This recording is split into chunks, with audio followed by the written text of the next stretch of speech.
మనము శ్రీ వెంకటేశ ప్రపత్తిలోని 14వ శ్లోకానికి చేరుకున్నాం.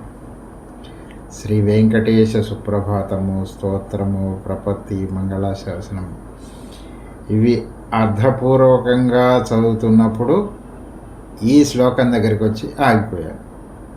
అప్పుడు నిర్ణయించుకున్నాను వీటన్నిటి మీద వీడియోస్ చేయాలి, ఒక్కొక్క శ్లోకానికి వివరంగా వీడియోస్ చేయాలి అని అప్పుడు నిర్ణయం తీసుకున్నాను. దాని ఫలితంగా ఈ వీడియోలు తీసే ప్రయత్నం చేశాను ఒక్కొక్క శ్లోకానికి. మరి ఈ 14వ శ్లోకంలో ఉన్న ఆ అర్థం ఏంటి, ఆ వైభవం ఏంటి చూద్దాం. ప్రాయ ప్రపన్న జనతా ప్రథమావగాహ్యౌ మాతుస్థనావివ శిశోర అమృతాయమానౌ ప్రాప్తౌ పరస్పరతులమతులంతరౌ తే శ్రీ వెంకటేశ చరణౌ శరణం ప్రపద్యే. స్వామి, నీ భక్తులు మొట్టమొదటిగా వచ్చి దర్శించుకున్నటువంటివి నీ పాదాలు.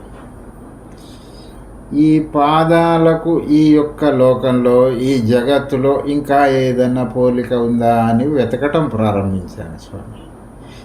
చివరికి ఒకే ఒక్క పోలిక దొరికింది. అది ఏంటంటే, ఒక చిన్నారి శిశువుకు మాతృస్థన్యం ఎటువంటిదో మాకు నీ పాదములు అటువంటివి. నీ పాదములు చూడకుండా, దర్శించుకోకుండా, వాటికి నమస్కరించకుండా మేము జీవించలేము స్వామి.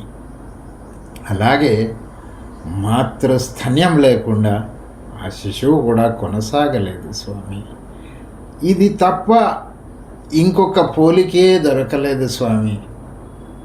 నీ యొక్క పాదములు చిన్న శిశువుకు మాతృస్థన్యము, ఇవి మాకు జీవనాధారం, ప్రాణాధారం. ఇటువంటి భావాన్నే పిళ్ళై లోకాచార్య స్వామి వారు ముముక్షుప్పడిలో అద్భుతంగా చెప్పారండి.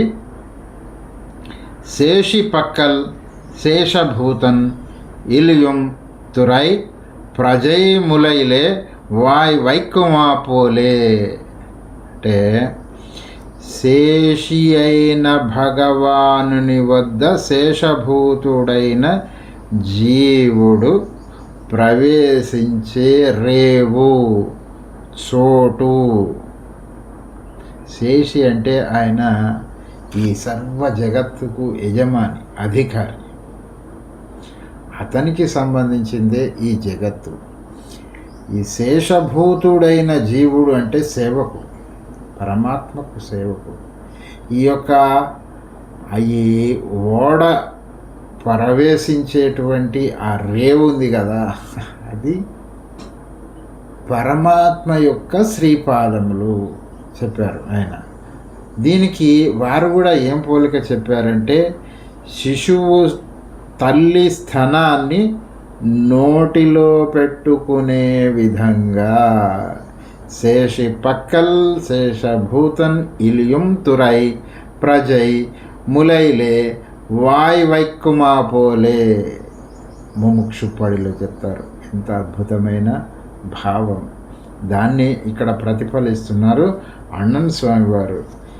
ఇలియుం అంటే ఏకీభావన స్థితి పొందడం. ఎక్కడైతే నీ ఆలోచనలు, నీ అంతరంగం, నీ శ్వాస, నీ చర్యలు అన్నీ కూడా ఏకీకృతమై విశ్వ చైతన్యంలో విలీనమై అవిభాజ్య పరిస్థితి నెలకొంటుందో అది.